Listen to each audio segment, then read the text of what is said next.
Naitwa Yusuf Muhammad, natoka kaunti ya Kwale, na bunge la Kinango, wadi ya Kasemeni.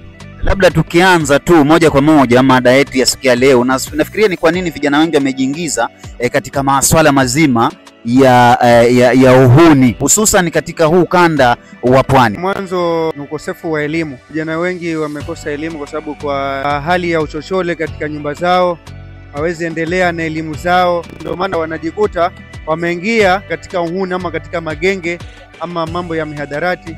So ni ukosefu wa elimu. Wananiita presenter Tsuma, natoka kule Kwale, kanta ndogo ya Kasemeni. Kulingana na swali ambalo wameuliza bwana Chiwaya, ni kwamba kwa sahihi kuna ukosefu wa kazi kwa vijana, ndio imechangia pakubwa vijana kujiunga na magenge ya uhalifu. Mimi naitwa Hamisi Magangi, natokea Kwale County, Lungalunga huko.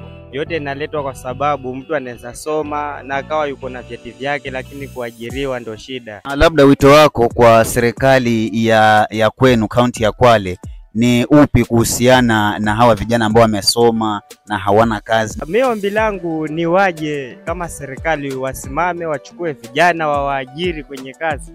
Kumekuwa na lalama kwamba vijana wengi ni wavivu, ndio maana hata hawaajiriwi, hawapewi kazi. Swala hili unaliunga mkono ama unapinga? Mimi napinga. Kwa sababu gani? Kazi siku hizi zinaenda na binafsi. Yaani watu kama uko mbele basi wanachukua watu wake, hao wengine hawaangaliwi. Kumbuka kwamba hapa tuko katika street interview tukichukua maoni kutoka nyanjani kuhusiana na swala zima la vijana wadogo kujiingiza katika magenge ya kihalifu.